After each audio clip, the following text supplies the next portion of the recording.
Vamos a comenzar. Adelante, chicas. Aquí hay lugares hasta enfrente, anímense. También allí. Ajá.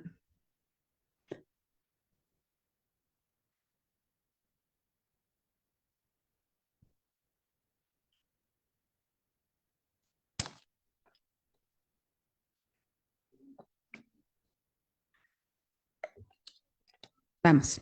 Bueno, muy bien. Vuelvo a comenzar con los saludos porque en este momento ya estamos conectados con nuestras redes desde el Facebook de la Escuela Nacional de Ciencias Forenses. Les vuelvo a dar la bienvenida aquí a todas las personas que estamos en el aula magna de la Escuela Nacional y a quienes estén conectados en nuestras redes para escuchar en la conferencia que se titula La complejidad de una investigación criminal, Juana Barraza Samperio, que nos dictará el maestro Renato Sales Heredia. El maestro Renato Sales es egresado de la licenciatura en Derecho por la Universidad Iberoamericana. Cuenta con diversos diplomados, seminarios y cursos, entre los que destaca Derecho Constitucional y Ciencia Política del Centro de Estudios Constitucionales en Madrid y el seminario sobre legislación electoral de la Universidad Internacional Menéndez y Pelayo. Tiene un máster en Derecho Penal, Constitución y Derechos de la Universidad Autónoma de Barcelona y cuenta con un curso de liderazgo policial en la sede del FBI Cuántico en Virginia. Su experiencia laboral se traduce en haber sido oficial judicial adscrito al Juzgado Segundo de Distrito en materia laboral del Primer Circuito, secretario de juzgado adscrito al Juzgado Segundo de Distrito con sede en Mérida, subdirector del Instituto Cultura de Campeche. Se ha desempeñado con cargos como haber sido coordinador de asesores del subprocurador de procesos, subprocurador jurídico y de derechos humanos de la Fiscalía, bueno, de la Procuraduría General de Justicia del Distrito Federal o la Fiscalía que todos conocemos y de averiguaciones previas centrales en esa misma Procuraduría.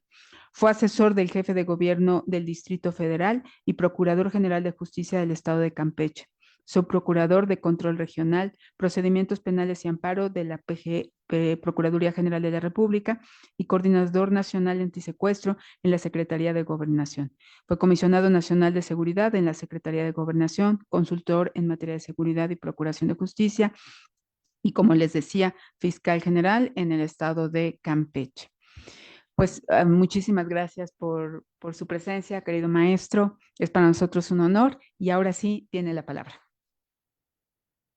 Muy buenos días, tengan todas y todos. Antes que nada, muchísimas gracias a la Escuela Nacional de Ciencia Forense, a la doctora Zoraida García por la invitación. Me da mucho gusto estar aquí con ustedes. Y bueno, como ya pudieron ver en esta introducción, pues este caso se remonta a los primeros años de la década del siglo XXI, del 2000, 2001, 2002, 2003, hasta el 2006 que la capturamos. Yo quisiera que ustedes hicieran un ejercicio para tratar de ubicarnos en ese espacio temporal. Un momento en el que las redes sociales no significan lo que ahora significan, lo que ahora implican. Una época en la que todavía el teléfono celular tenía antenita, y había que marcar, y no existía Facebook, ni Twitter, ni Instagram, ni teníamos en el teléfono celular lo que ahora tenemos. Lo que antes teníamos que distribuir en 10, 15, 20 equipos, lo tenemos ahora concentrados en un solo dispositivo tecnológico que ocupa cada vez más nuestras vidas, que ocupa cada vez más nuestro tiempo. ¿A dónde voy con todo esto? Si en ese entonces hubiéramos tenido los instrumentos de vinculación social, de repercusión que ahora tenemos, quizás hubiera sido más sencillo capturar a la Mataviejitas, a la Dama del Silencio, como se le conoce en el documental. La Dama del Silencio era el nombre que ella utilizaba como luchadora. Ella luchaba, era luchadora de lucha libre. Levantaba 100 kilos de peso cuando iba al gimnasio. Entonces, cuando la describían los testigos, nos decían, pues es una mujer alta, mujer quizás, robusta, y entonces las teorías del caso apuntaban a quizás no es mujer, quizás es un hombre que se viste de mujer. Y entonces las indagatorias, el análisis contextual apuntaba también a hombres vestidos de mujer. Yo supe tempranamente o me di cuenta de que era mujer y yo insistía ante el equipo de investigación que era mujer por un caso en particular que no se menciona en el documental. Bueno, se menciona en el documental, pero no se menciona lo que yo dije para ese asunto en particular. Si ustedes recuerdan, ven que aparece un caso en Coyoacán. Bueno, en ese caso en Coyoacán, yo acudo al lugar de los hechos junto con el equipo de investigación, porque yo les dije, avísenme de cualquier anciana que fallezca, a la hora que sea y como sea. Y de pronto me hablan a las 3 de la mañana, me dicen, jefe, acaba de morir una anciana en el hospital del Seguro Social. Yo, ¿cómo? Pues tenía hipertensión, diabetes y estaba muy enferma. Digo, no, eso no. Bueno, jefe, usted nos dijo que cualquier anciana que nosotros nos enteráramos. Bueno, está bien. Entonces ya pues empezó a depurar el tema. Este asunto en Coyoacán, voy yo al lugar de los hechos y revisando, tenías que, por supuesto, vestirte para el efecto, ¿no? No contaminar el lugar de los hechos. Pero voy revisando y encontramos algo que no había hallado el perito. En un bote de basura, en el baño, una toalla sanitaria. Interrogo yo a la sobrina de la anciana victimada y me dicen, le pregunto directamente, oiga, ¿estaba usted en su periodo? No, de ninguna manera. Esa toalla sanitaria no la dejé yo. La anciana pues ya no tenía la regla. ¿Qué se deduce de eso? Que era la victimaria quien había dejado la toalla sanitaria. Después lo comprobamos, después de la captura con DNA, con ácido desoxirribonucleico. Pero en aquel entonces yo dije, a ver, si no fue la sobrina de la víctima, si no fue la anciana, ¿quién pudo ser? Entonces que no es hombre, es mujer. Teníamos reuniones al principio cada semana y después casi todos los días para determinar qué es lo que estaba sucediendo. Pónganse en nuestro lugar en aquel entonces. Cada 15 días teníamos aproximadamente un homicidio de una persona de la tercera edad. Y decíamos, ¿qué vamos a hacer? ¿Se trata efectivamente de un homicida serial? Nos hacíamos esas preguntas. No teníamos un dato que apuntara directamente al tema, que dijéramos, sin duda se trata de un homicida serial. ¿Por qué? Porque no teníamos una huella digital completa. Entonces empezamos a trabajar con retratos hablados. En la primera parte del documental aparece una perito, que era un agente del Ministerio Público, pero especialista también en ciencia forense, que había tomado muchos diplomas y me comenta Zoraida que ya dio un curso aquí o una plática, que es Patricia Payán. Patricia Payán tenía en su casa, teníamos más de 200 retratos hablados. Pues tenía pegados todos los retratos. Y con esos retratos empieza a hacer un prototipo tridimensional. Es decir, hace con plastilina un busto y va buscando las similitudes, las diferencias. El caso es que el busto, por primera vez en una investigación criminal, teníamos un retrato hablado tridimensional. El busto, una vez que se le capturó, yo iba con ese busto a los programas de televisión, con Denise Merker, con López Dóriga, con Javier Alatorre, llevaba yo mi busto así, se pitorreaban de mí así. Ay, es eso. Cuando por fin la capturamos, algunos comentaristas dijeron, oigan, sí se parece.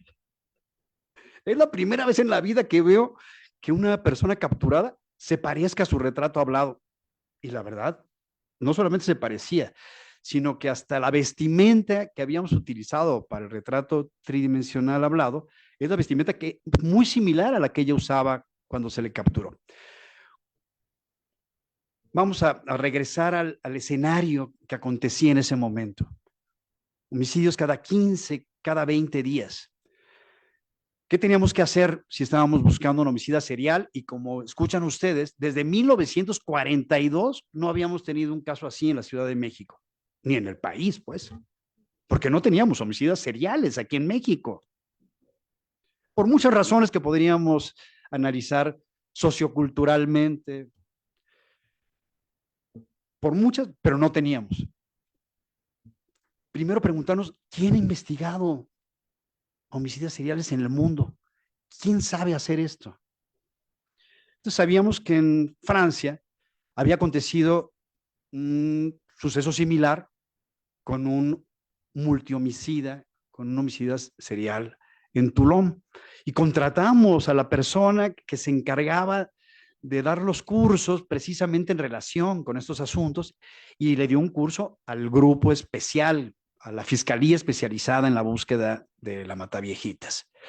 En donde más se habían analizado o se habían buscado homicidas seriales y en donde más teníamos con frecuencia homicidas seriales en Estados Unidos. ¿Y quién ha investigado? Ustedes seguramente han visto Criminal Minds, ¿no? ¿Quién ha investigado homicidas seriales? El FBI.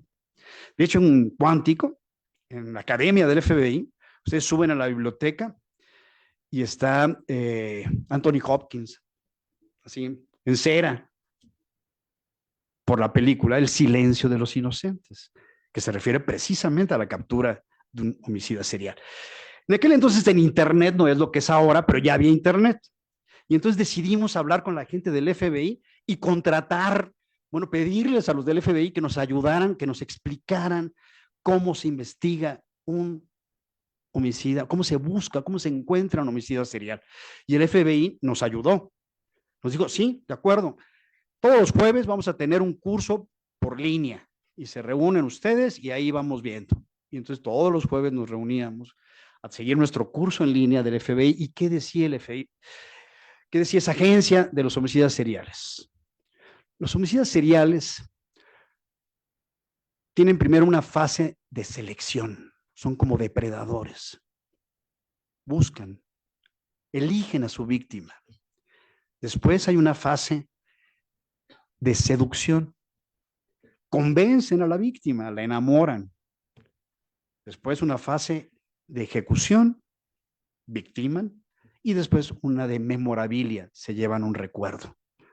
Por lo general, en el 99% de los casos. ¿Qué más decía el FBI? Por lo general, en el 99% de los casos, y eso nos sirvió mucho para elaborar hipótesis en otros asuntos después y para aprender sobre la violencia en México. ¿Qué más decía el FBI? En el 99% de los casos, fíjense que digo el 99% de los casos, porque si no sería determinismo y ustedes saben que así tenemos que manejar esto, ¿no? En el 99% de los casos, los homicidas seriales han tenido una primerísima infancia terrible, espantosa, devastadora. Los amarraron a la cuna, los golpearon, los dejaron llorar sin parar, no hay apego. Cuando el niño lloraba, le decían que se le fortalezcan los pulmones, tú déjalo llorar, no lo vamos a apapachar, no lo vamos a consentir. Muchas generaciones de mexicanos pasaron por eso, porque así decían, no, tú déjalo llorar. Muchas generaciones de mexicanos han pasado por el desapego que implica el nacimiento del niño y la separación del niño de la madre. El niño se va al cunero, la mamá se queda en el cuarto y al día siguiente le entregan al niño. ¿Y se imaginan ustedes la huella de abandono que se genera en un niño recién nacido que es separado de su madre? En lugar de que lo primero que escuche, lo primero que huela el recién nacido es a su mamá y la sienta, lo primero que escuche y huele es el vacío en una clínica maternal con una luz fría. Después se descubrió el experimento Guatemala. El experimento Guatemala es piel con piel. Nacen los niños, el niño está pegado a la madre, nace el niño se separa de la madre, lo llevan al cunero. 15 años después se demostró que los niños que habían sido separados de la madre tenían un menor desempeño escolar, una estatura promedio menor de 5, 1 centímetro, que en general les ha ido mejor a los niños que se mantenían unidos a su mamá desde el nacimiento. Entonces dice uno, si el desapego, la violencia, el cortisol que genera el cerebro del niño al nacer, al crecer en los 3 primeros meses, ahoga las conexiones neuronales que tienen que ver con la generación de las que se conocen como neuronas espejo, que son las que propician la empatía. Si un niño, una niña es golpeada en la primerísima infancia, no se generan esas neuronas, no se genera la capacidad de empatía en el área de Broca, pues al cabo, la posibilidad, no es determinismo, la posibilidad de violencia es muchísimo mayor.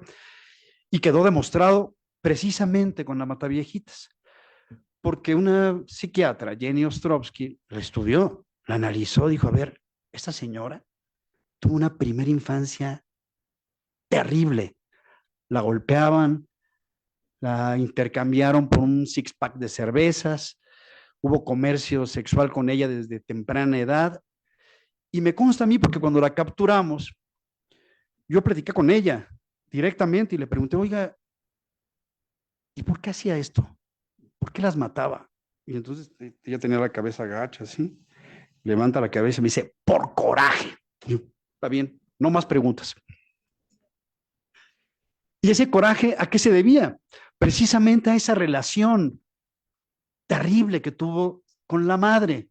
Entonces había una fijación psicológica en contra de las mujeres de tercera edad. Bueno, regresando, imagínense ustedes, cada 15 días, cada semana y media, cada mes, un homicidio de una persona de la tercera edad. Nosotros con nuestro curso del FBI, decimos, ¿qué hacemos? Pues decía el FBI esto, tuvieron una primerísima infancia. ¿Qué otros datos hay en relación con los homicidas seriales? Decía la agencia, por lo general nunca matan cerca de su lugar de trabajo o nunca matan cerca del lugar en el que viven, porque son sus nichos de seguridad.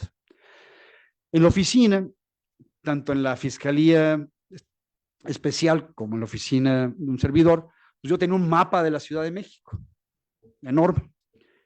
Y ya terminando las labores habituales, 9:30, 10 de la noche, pues así trabajamos en esos sitios, pues regresaba este tema, tomaba las entonces averiguaciones previas, ahora carpetas de investigación, decía, a ver, este homicidio, Coyoacán, Tachuela. Yo buscaba en dónde trabajaba o en dónde vivía. Trataba de buscar eso. Otro homicidio, Tachuela. Este de la averiguación previa, tal 2004, Tachuelita. Y así fui poniendo Tachuelas y de pronto, así como eureka, dije, ah, caray. En las averiguaciones previas teníamos la descripción de ella mata en lugares abiertos. Lugares abiertos, ok, lugares abiertos pueden ser estacionamientos, pueden ser una plaza. Cuando pongo las tachuelas, descubrimos que eran exclusivamente parques, solo parques. En el mapa de la Ciudad de México, el parque es un rectángulo verde. Poníamos la tachuela, rectángulo verde. Y había otro dato, otro común denominador, que es lo que tienes que buscar en la investigación de los homicidios seriales. ¿Cuál era el otro dato? Solo mataba en 5 delegaciones, ahora alcaldías de la ciudad. ¿Cuáles? Las urbanas. ¿Y por qué las urbanas? Porque en las rurales, en las alcaldías no urbanizadas, las ancianas viven con su familia. En Xochimilco, en Tláhuac, viven con su familia. En cambio, en la Benito Juárez, en la Miguel Hidalgo, en Coyoacán, viven solas. ¿Qué hacía la Mataviejitas en su fase de selección? Se iba al parque y veía si la anciana llegaba sola a su casa, asentaba la bolsa del mercado, abría con trabajo la cerradura y entraba, candidata. Si tocaba el timbre, le abrían, la recibían los nietos o la suegra, no sé. Entonces, pues no era candidata. Fase de selección. 5 alcaldías, parques. ¿Qué es lo que teníamos que hacer?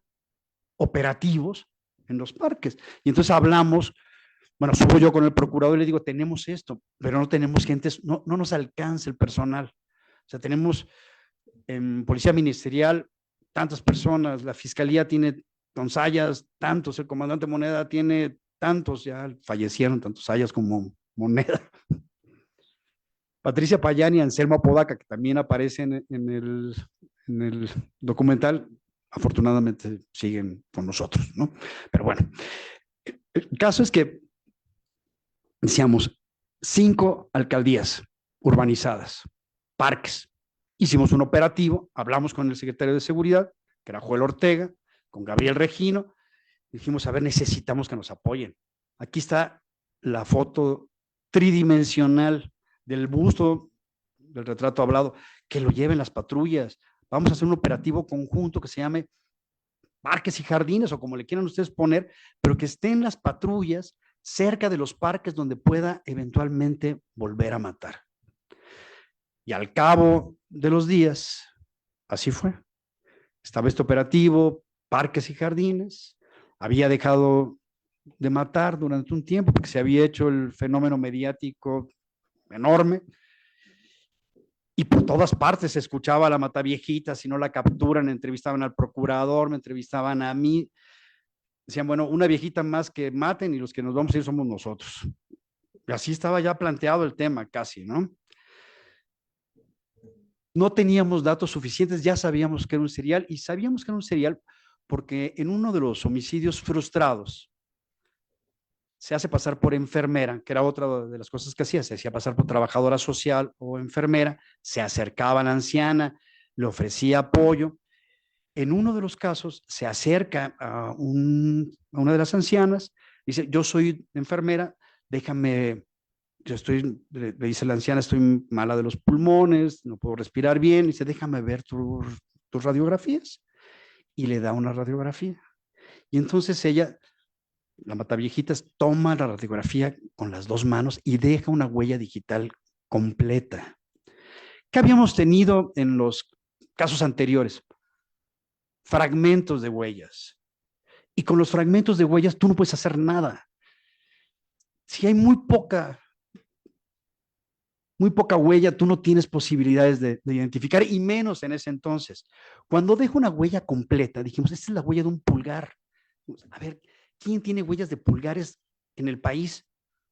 Pues el IFE en ese entonces, el INE ahora. Y fuimos con el INE, IFE, y les dijimos, oiga, necesitamos hacer un cotejo con su base de datos. Y nos dijeron ellos, no, la confidencialidad del elector. Digo, pero ¿cuál? Pero si ya, ¿cuál elector? Si el elector está matando a... Necesitamos atrapar a ese elector, electora. Les decíamos, pero bueno, ya ahora ya hay convenios, ya se pueden cruzar los datos más o menos. Por eso les digo que nos pongamos en hace 20 años, ¿no? Bueno, estaba esa huella completa, y al cabo, cuando la atrapamos, resultó que sí era la huella que estaba en su credencial de lector. Decimos, miren, a lo mejor nos hubiéramos ahorrado mucho si hubiéramos podido cotejar, hacer ese cotejo con las huellas digitales. Ahora tenemos registros biométricos y más que nada es mucho más sencillo. Es más, las cámaras, si tienen la suficiente capacidad, pueden identificar con mucha facilidad a la persona. Ustedes lo ven en Facebook, lo que hace Facebook cuando dicen, a ver, ¿cómo te vas a ver dentro de 20 años? ¿O cómo te veías hace 20 años? Lo que están haciendo, lo que hace Facebook, es tener un registro biométrico de nuestras caras. El algoritmo, ¿eh? Bueno, sí, hay que tomar nota de todo eso. Cuando por fin tuvimos esa huella, decíamos, a ver, la huella la recuerdo, la tengo aquí en la cabeza, tenía características muy particulares, tenía un verticilio en forma de anzuelo. Entonces, cuando por fin la capturamos, ¿dónde la capturamos? Pues frente a un parque. En la plaza José, en el parque José Jasso, de la segunda sección de la colonia Moctezuma, un parque que está frente a la TAP. Cuando me hablan a mí, porque quien la captura es la Secretaría de Seguridad, la policía preventiva en aquel entonces, me dicen, me avisan, oiga, me acaban de avisar que se capturó a una persona que puede ser la que están buscando, la mataviejitas. Y le digo yo a quien me habla que tenía poco tiempo en la subprocuraduría, digo, ¿y frente a qué parque fue? Me dice, ¿y cómo sabe que fue frente a un parque? Le digo, hombre, pues, así. No, pues sí fue frente a un parque, frente al José Jasso. Bueno, pues una vez que la capturamos, ella admite haber cometido 3 de los homicidios, 3, pero cometió muchísimos más.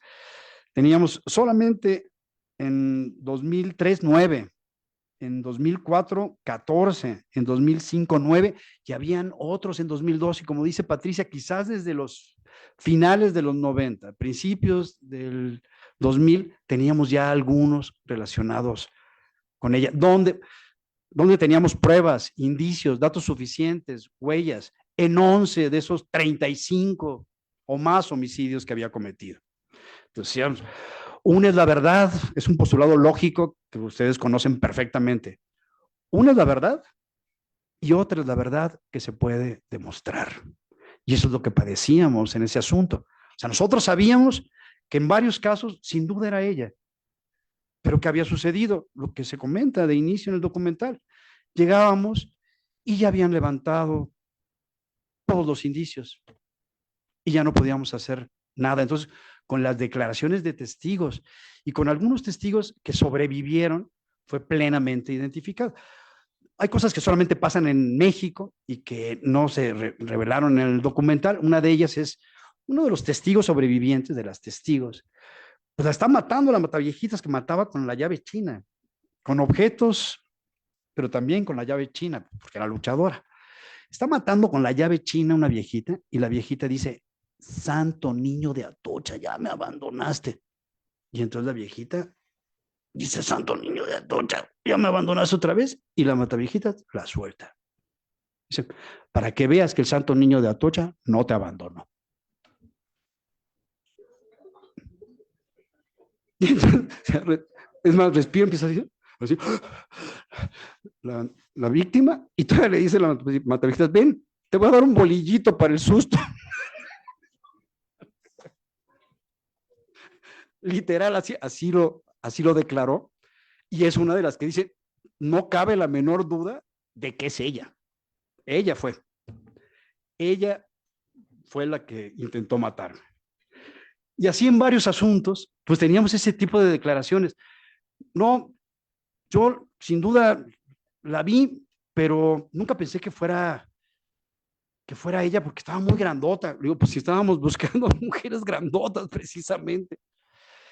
Había una serie de declaraciones contradictorias. Ustedes saben, un testigo nunca ve lo mismo. Entonces, el trabajo precisamente de Patricia Payán, de Anselmo Apodaca, del fiscal Sayas, del propio procurador. El procurador se dedicó ex profeso a este asunto durante muchísimo tiempo y hablaba con la comunidad, con todos los grupos de la comunidad blanca, así se llamaba, para potenciar las redes de prevención. Y yo creo que fue una red precisamente la que permitió la captura. Le decía a Zoraida que yo publiqué hace relativamente poco, todavía no lo he presentado, en un libro en donde están 2 textos sobre la Mataviejitas. Un texto que es previo a la captura y un texto que es posterior a la captura. El que es previo a la captura se llama 6 personajes en busca de un serial, aludiendo a una obra de Luigi Pirandello que se llama 6 personajes en busca de autor, porque somos 6 personas las que participamos en un foro en la Universidad de La Salle, hablando de cómo se debe investigar a un homicida serial. Eso en el 2005. Y en ese foro pues concurría el judicial del Fuero Común, un perito criminalista, un agente del Ministerio Público, que era yo, y así, 6 personas hablando de cómo estábamos buscándolo, y después esas mismas 6 personas hablan después de la captura, cómo nos enfrentamos a la captura y a cómo se manejaba el tema, porque decían, no, lo capturaron, pues fue chiripada, fue suerte. Y yo contestaba, pues sí, pero no hay portero sin suerte. ¿Fue suerte? ¿O fue el operativo Parques y Jardines que hizo que esa patrulla, que estaba ahí frente al Parque José Jasso y que tenía el retrato hablado, dijera, pues es esta? Claro que tuvo que ver el operativo y claro que tuvo que ver toda la investigación previa. A donde voy es que justamente el tema de esta plática, las complejidades de la investigación, tienen que ver con cómo se complica una investigación de esta naturaleza cuando tienes el reflector encima. con todos los problemas que ustedes saben derivan de, tenemos el aparato de DNA, pero no hay reactivos. Ah, caray. Pues búscate unos reactivos. No, es que no tenemos. Pues vamos a hacer una vaquita. No, es que si los compramos así luego Contraloría, pues búscate uno igual. Entonces, bueno, eso nos pasa en las instituciones de procuración de justicia y seguridad ciudadana en este país. Oye, ¿por qué está esa patrulla ahí abandonada? Híjole, jefe, es que no hay batería. Oye, pero ya las llantas, pero es que no hay batería. Pues vamos a poner nosotros la batería. No, ya es Contraloría. Pues búscate una batería exactamente igual, quítale la etiqueta, ponle la etiqueta y que tal, arranca la patrulla. Y entonces uno se arriesga porque dice, bueno, prefiero que tengamos patrullas a que se queden ahí y correr el riesgo de que no sé exactamente la batería, a de que se quede la patrulla ya abandonada. Está el foco fundido. ¿Qué haces? ¿Te esperas a que surta el almacén y la licitación de focos para cambias el foco? Cambias el foco. Esos son los riesgos que tenemos que correr en estas instancias para desburocratizar. Y es lo que hay que hacer en este país. ¿Qué hicimos nosotros en aquel entonces? Se fijan. ¿Qué dice ahora el artículo 21 de la Constitución en relación con la investigación del delito? Y más ahora que ya se atribuyó la facultad a la misma Secretaría de Seguridad. ¿Qué dice? ¿A quién le corresponde la investigación de los delitos? Al Ministerio Público y a las policías, dice ahora. ¿Qué decía antes? La investigación de los delitos le corresponde al Ministerio Público y a la policía que está bajo el mando de aquel. ¿Cuándo se reformó esto? En 2018. ¿Cuándo pasó esto? En 2006. La capturamos. ¿Qué hicimos nosotros en aquel entonces? ¿A quién pusimos a investigar o con quién nos coordinamos para investigar? Con los policías, con la Secretaría de Seguridad. No, no nos damos abasto. ¿Qué tenemos que hacer? Pues recurrir a todos. Por eso inicié esta conversación diciendo, si hubiéramos tenido en aquel entonces redes sociales, pues hubiéramos utilizado las redes sociales para que Facebook se rellenara de este retrato hablado. Instagram, TikTok, hubiéramos sacado a los agentes haciendo TikToks. ¿No? Tenemos que hacer uso de todos estos instrumentos para investigar ahora los delitos. Todos los instrumentos que nos proporciona inteligencia artificial, por ejemplo. Inteligencia artificial va a hacer muchas de las cosas que ahora hacemos. Entonces tenemos que preguntarnos, y yo lo comento en diferentes foros, tenemos que preguntarnos no qué hace inteligencia artificial, no lo que es capaz de hacer la inteligencia artificial, sino tenemos que preguntarnos qué no hace la inteligencia artificial.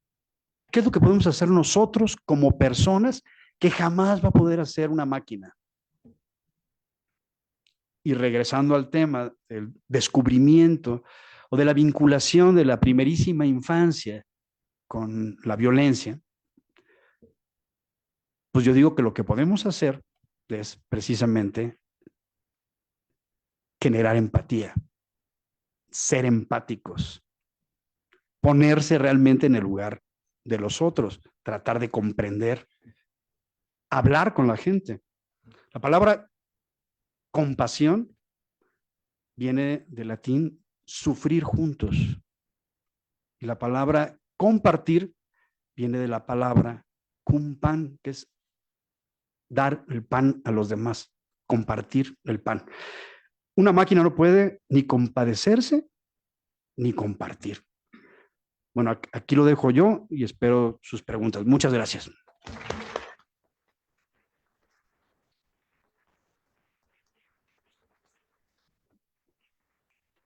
Muchas gracias al maestro Renato Sales por su conferencia.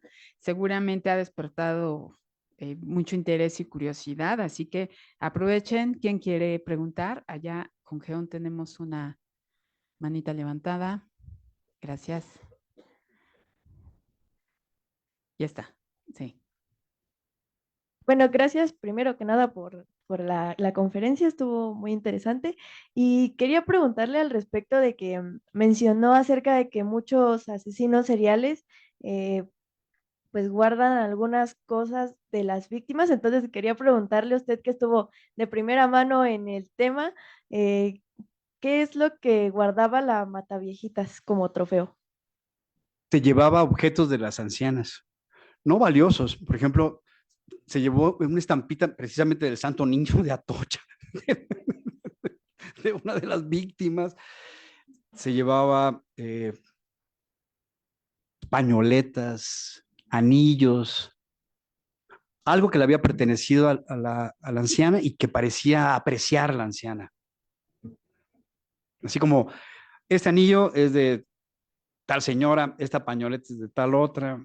Se ve que ella llegaba y se hacía plática, le decía, ay, qué bonita tu pañoleta o qué bonito tu anillo, y te voy a ayudar, te voy a conseguir tu tarjeta del INAPAM, te voy a ver, te ayudo con la bolsa. Y entonces pues, la señora pues se decía, pásale, te invito un tecito. Y ya cuando estaba en el tecito decía, ven para acá. Muchas gracias. También atrás, gracias. Buenas tardes. Justamente con respecto a lo del niño de Atocha, ¿qué importancia tenía la religión para ella en su vida? Que de hecho incluso le permitió dejar ir a esta mujer, como usted había comentado. Cuando la detuvimos, hicimos un cateo en su domicilio. Y en su domicilio tenía imágenes del Santo Niño de Atocha, tenía imágenes de la Santa Muerte, tenía de la Virgen de Guadalupe. Era muy religiosa, pero de este panteísmo religioso, ¿no? Que igual crees en la Santa Muerte, que en la Virgen, que en los santos, así. Tenía muchas imágenes de santos. Pero yo creo que uno de sus predilectos era el Santo Niño de Atocha, porque si no, no hubiera dejado ir a esta señora. Yo quiero hacer una pregunta, porque bueno, entiendo la parte de, pues de esto, de que una persona que es homicida, ese hoy día se clasificaría como feminicidio, ¿no? Pues tiene muchas razones para hacerlo, ¿no?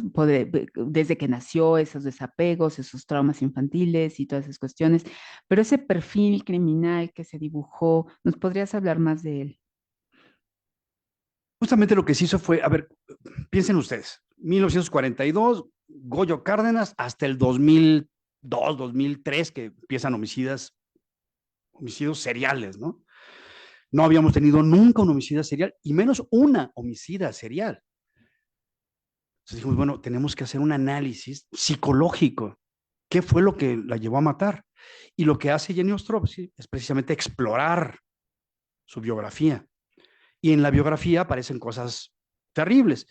Ella había sido golpeada por la madre, había sido intercambiada por un paquete de cervezas, y a los 13 años se la da la madre se la da a un hombre y el hombre se la lleva, la viola, luego la abandona, tiene un hijo a los 14 años, la golpeaba. Es más, ella relata en su declaración que de niña la golpeaban con la penca del maguey, con las espinas. Y bueno, analizando con más profundidad, pues nos dimos cuenta de que esto que comentábamos era algo que se transparentaba médicamente. Es decir, ¿qué es lo que sucede neurológicamente en una persona que no tiene capacidad de empatía? Tú haces las pruebas y pones, por ejemplo, la escena de una fotografía de una niña descuartizada.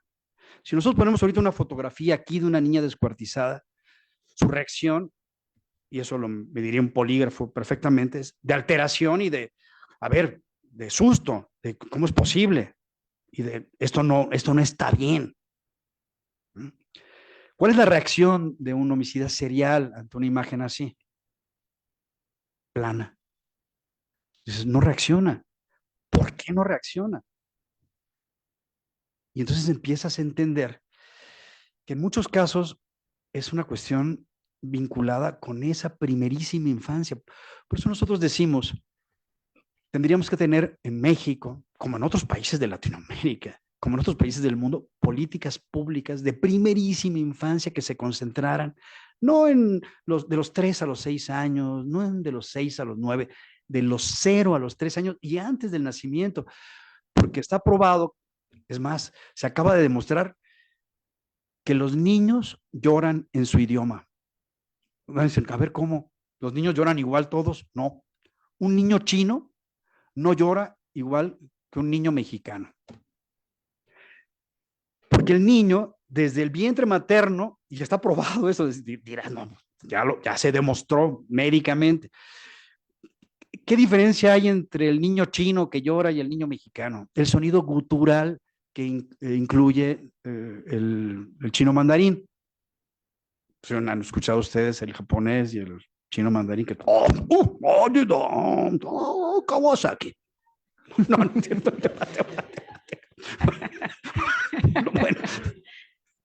Bueno, el caso es que cuando un niño chino llora, ese sonido gutural está en su llanto. ¿Y por qué está desde que nace en su llanto? Porque escucha desde el vientre materno. Entonces, cuando un niño recién nacido no escucha a su mamá, no huele a su mamá, no está pegado a su mamá, sino se va a un cunero, pues hay una huella de abandono ahí. Primera terrible. Y esas huellas de abandono al cabo se traducen en traumas, y bueno, es lo que está estudiado psicológica y neurológicamente mucho, pero lo que más se estudió, ahora que comentas, es qué pasa con el cerebro de un niño que está sometido a violencia permanente, es decir, la mamá se tiene que ir a vender al tianguis, no tiene Sendy dónde dejar al niño, Estado de México, y entonces, o Ciudad Juárez, y entonces, ¿qué hacen con el niño? ¿Dónde lo dejan? Si no tiene dónde dejarlo, no tiene abuela que lo cuide, no tiene tía que se lo lleve, lo amarran a la cuna, lo dejan amarrado en la cuna para que no se vaya a salir. Al niño de pronto le duele la panza, o lo que sea, o se le rodó el biberón, y llora 3 horas ininterrumpidamente, y no hay quien lo escuche, y no hay quien lo apapache, y no hay quien lo cargue y le diga, ya pasó, ya pasó. ¿Qué pasa con ese niño? ¿Qué genera en su cerebrillo? Cortisol, enormes cantidades de cortisol, que es la hormona del estrés. Ese cortisol, si no se expulsa por la orina, va lastimando el cerebro del niño y va impidiendo que una serie de neuronas en ciertas áreas en específico se desarrollen. Entonces parecería determinismo, no lo es, porque hay muchos niños que han sido violentados que no se convierten en homicidas seriales, pero tienen que tienen huellas de abandono terribles y tienen traumas terribles. Y si hiciéramos un estudio de todos nosotros mismos, diríamos, a ver, ¿por qué soy así? ¿Por qué reacciono así cuando me pasa esto o esto? Y a veces tendríamos que retroceder y no entenderíamos porque no nos acordamos de qué nos pasó en el primer año de edad. Y eso sucede con los adoptados, por ejemplo, con los niños adoptados. El niño adoptado a los 7 meses y después nace otro niño y tienen los mismos papás, la misma educación, el mismo amor, y algo pasa con el niño adoptado que nomás no se integra y es una catástrofe. ¿Y qué pasó en esos primeros 7 meses? Entonces, alguien me criticaba, decía, oye, es que está muy determinista tú. Digo, no, es probabilística, no determinista. Es decir, no es necesariamente así, pero sí es muy probable que un niño golpeado en la infancia no tenga las mismas posibilidades que un niño que es apapachado en la infancia.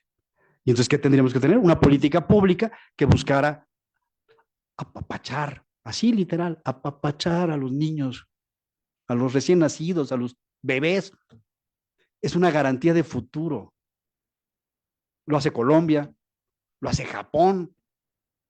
Y vean a los japoneses. Bueno, a los colombianos todavía no podemos verlos porque lo empezaron a hacer hace relativamente poco, pero los japoneses, sí, Japón es y eso que son muchísimos y están en la islita, no se hunde la isla y les va muy bien.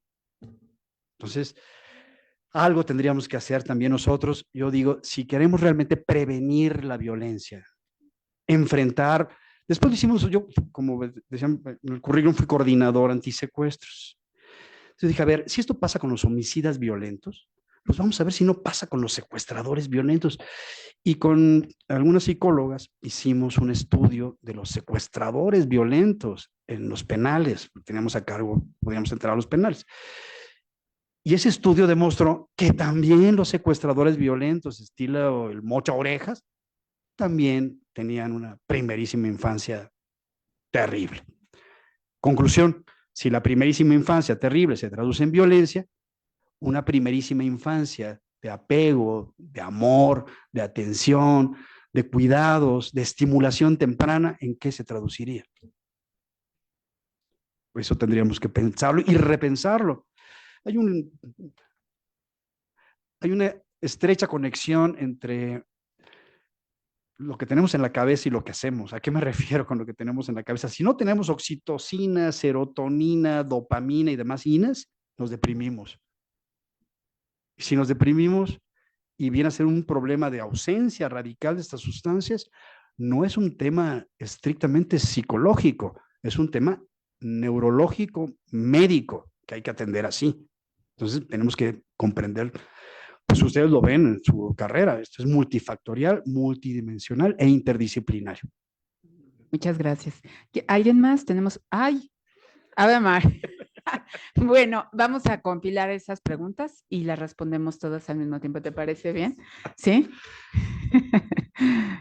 Buenas tardes. Antes que nada quería agradecerle por la conferencia. La verdad es que está bastante interesante. Y quería preguntarle sobre otra cosa que se menciona en el documental, de que justamente durante el proceso de investigación se detuvo a otra mujer que realmente no resultó ser la mataviejitas, pero sí se manejó como si fuera ella. Entonces quería ver si nos podía comentar más sobre cómo usted vivió Sí, ese de proceso. hecho lo comento yo en el documental. Déjame contestar esto y después sí. ya compilamos. Ah, muy bien, perfecto. Yo lo comento en el documental. Somos seres humanos y los seres humanos cometen errores. Y bueno, el equipo de investigación que yo encabezaba, pues cometió ese error. Efectivamente, había robado y se había victimado a una anciana. Resultó que no era la mataviejitas, pero sí está por el robo. Y además, si yo decía, nosotros salimos de esa procuraduría en 2006. Vamos a suponer que queda clarísimo que es una persona que no cometió los homicidios que se le atribuyen. Pues existen los mecanismos para reparar los errores judiciales. El incidente por desvanecimiento de datos, el amparo indirecto si no se ha dictado sentencia, el amparo directo si ya se dictó sentencia, la apelación y después el amparo directo. Si está claro, pues entonces, te digo, existen los mecanismos jurídicos, técnicos, para solventar esos errores judiciales. Entonces, aquí también se detuvo a personas transvestis, se aseguró algunas por infracciones administrativas y se les tomaron las huellas porque al principio se pensaba que era un hombre vestido de mujer y la comunidad LGBT puso el grito en el cielo con toda razón. Y así son las complejidades precisamente en una investigación de esta naturaleza. Estás con el asedio mediático y te piden resultados y llega de pronto un fiscal y te dice, esta es. Entonces, ¿seguro? Pues yo creo que sí. Bueno, pues vamos a ver. Lo mismo, aquí si vieron el documental, lo dice el procurador en el caso de una enfermera del Seguro Social, que no era, dice, pues no, quedó claro que no se corresponden las huellas, que no hay ningún otro indicio ni ningún otro dato, y se la liberó. Esta persona, te digo, existen y existirán, espero, los mecanismos para solventar este tipo de errores. Bueno. Muy bien.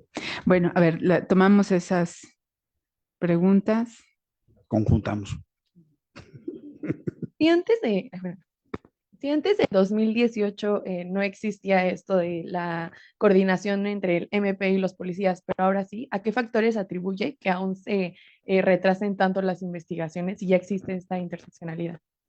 Les decía yo de las baterías y lo de los focos. A eso.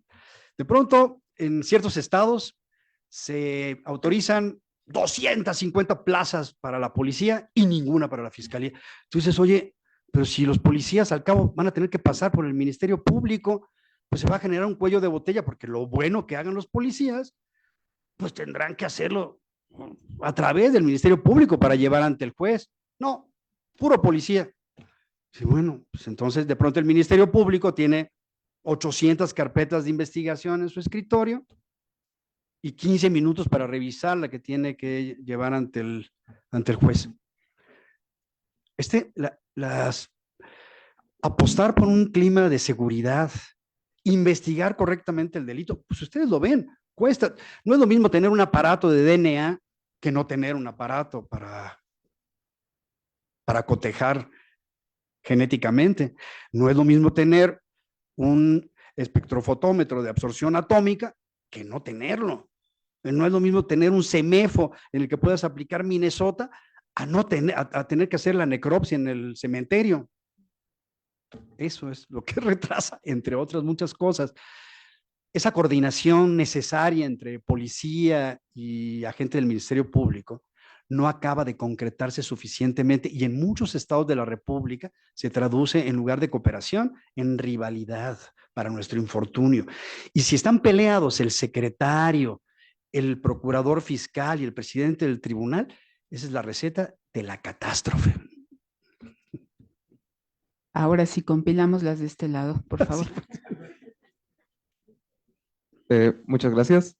Y mi pregunta va también, o sea, lo primero que dicen en el documental ustedes es que nadie estaba preparado para investigar algo así. Entonces mi pregunta va hacia dejando de lado toda la parte de la burocracia, ¿estamos ahorita preparados para investigar un asesino serial? Pues estamos menos impreparados que antes, para decirlo de alguna manera, o más preparados porque ya nos pasó en el Estado de México, hemos tenido otros, en fin, ya no es un fenómeno aislado, inédito, inusitado, como el que tuvimos enfrente en ese momento, que no habíamos tenido, insisto, desde el 42, que ni siquiera es serial Goyo Cárdenas, era múltiple. Ya vieron más o menos cuáles son las diferencias.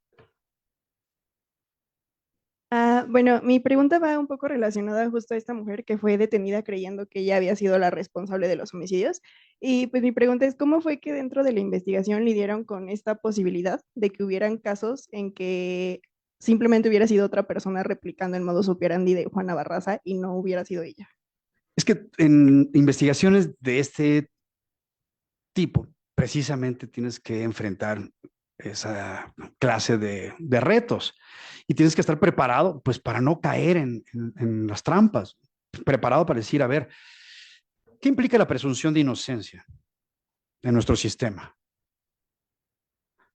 ¿Qué significa la presunción de inocencia? La persona es inocente hasta que se demuestre lo contrario. ¿A quién le corresponde desmontar esa presunción?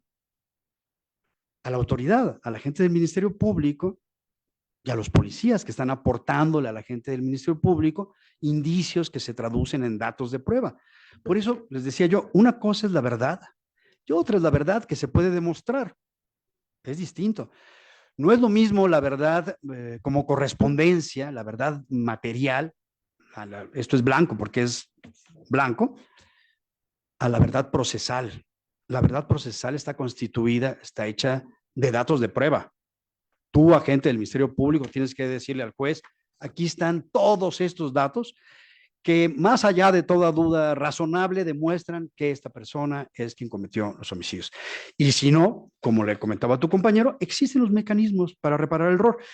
Netflix muy hábilmente lo que hace, pues porque tiene que, de eso se trata un documental de esta naturaleza, pues tiene que confrontar y tiene que buscar también los errores.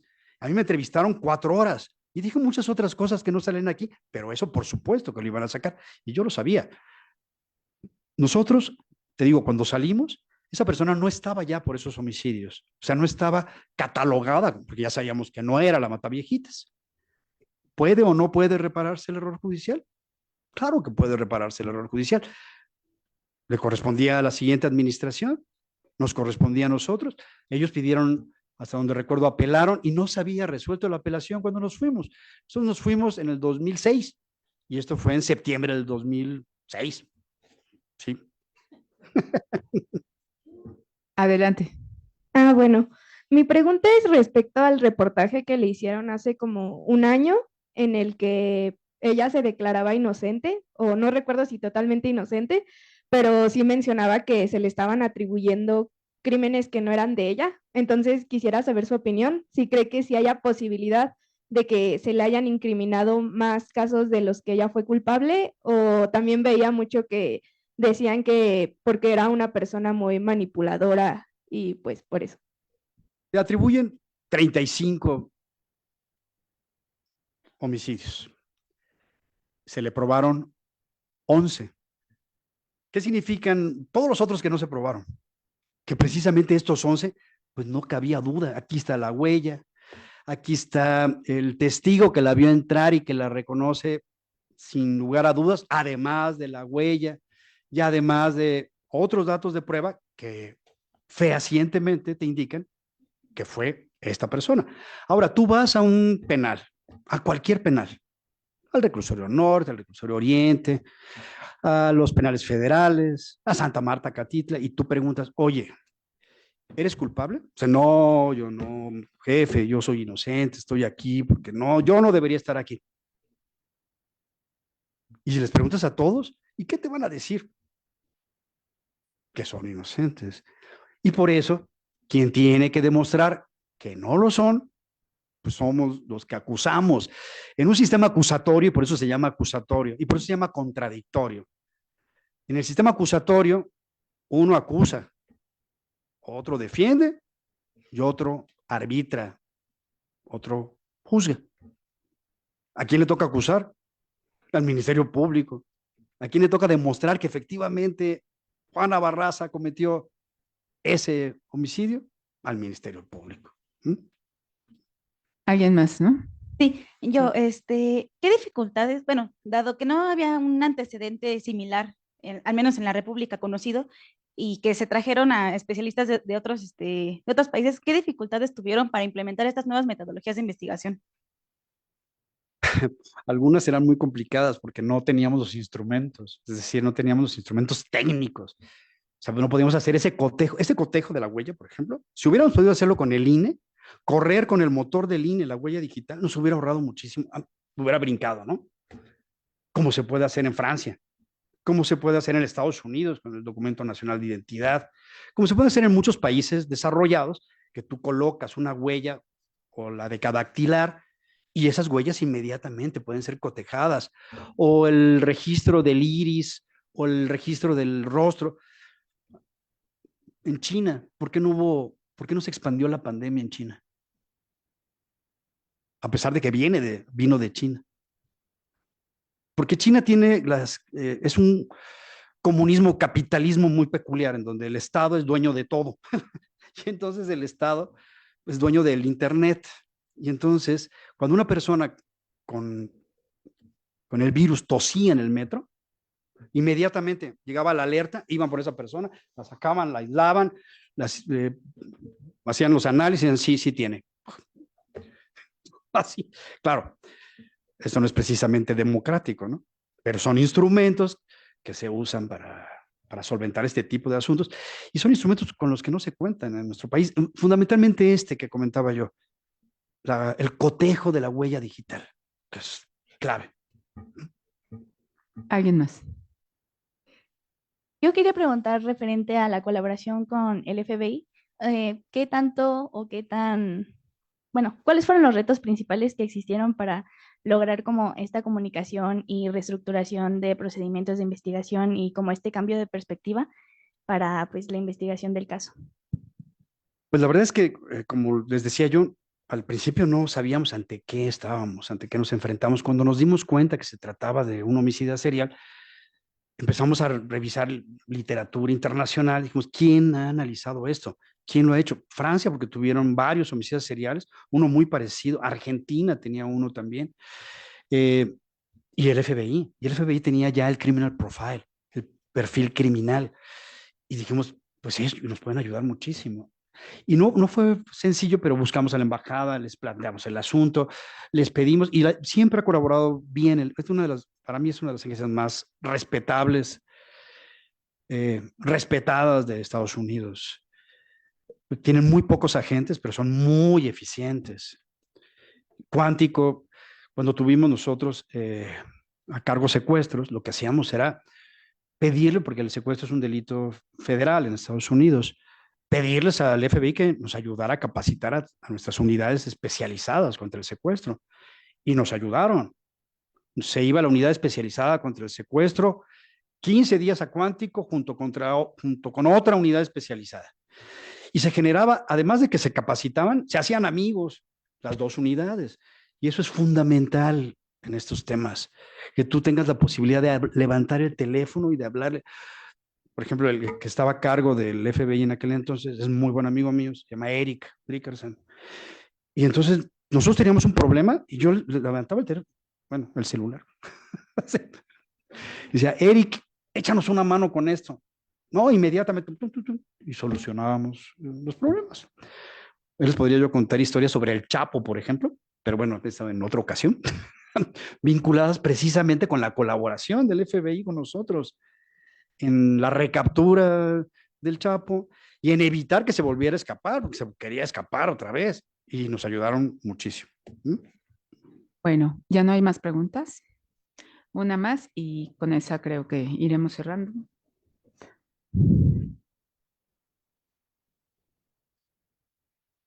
Mi pregunta va más a si hay documentación o, bueno, ¿cómo fue el primer asesinato de la Matavijitas? ¿Cuándo marca eso entre una persona común y un asesino serial? Y también, ¿qué es actualmente la Matavijitas? La Matavijitas está en Santa Marta, Catitla, hasta donde está sentenciada a 750 años de prisión, una cosa así. Claro que nunca podrá ser más de 50 años, pero su sentencia acumulada implica que serán esos 50 años, cuando menos. Y el primero, pues la verdad es que no fue el primero, sino el primero es cuando nos damos cuenta de que hay un patrón, y lo comenta Patricia.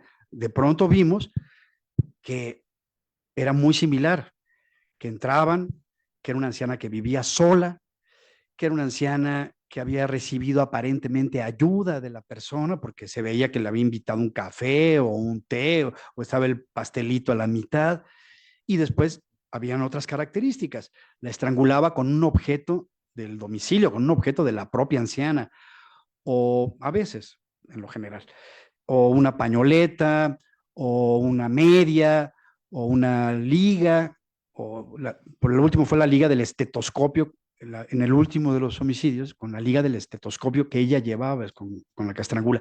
Siempre la misma mecánica de hechos. Un estrangulamiento por detrás. Nosotros decíamos, pues parece como una llave.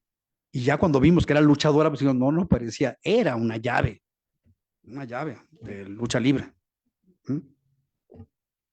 Bueno, pues parece que han terminado las preguntas, se las agradezco mucho, se las agradecemos mucho.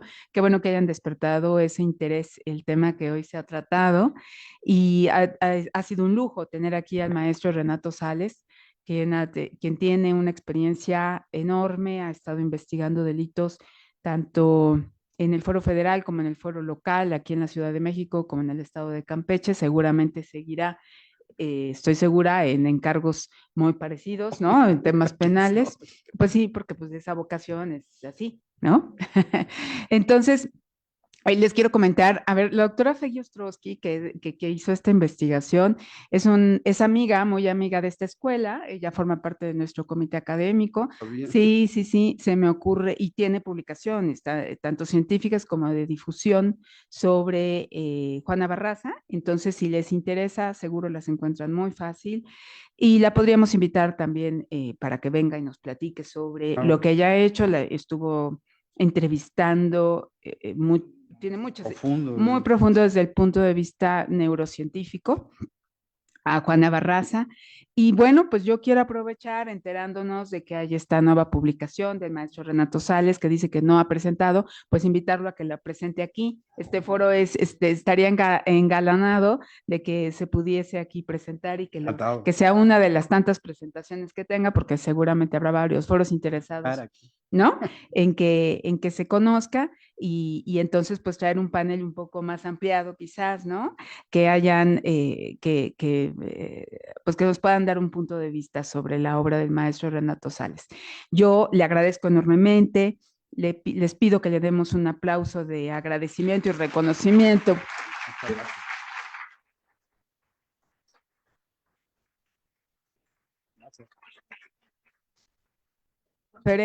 Por su conferencia y por todo el trabajo que ha tenido. Le preparamos una constancia. Muchas gracias.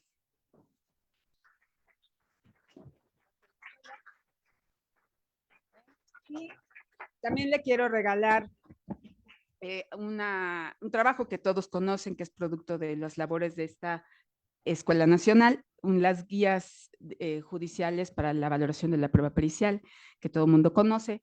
Entonces, se las vamos a dar porque él es un experto en materia penal, en materia de investigación.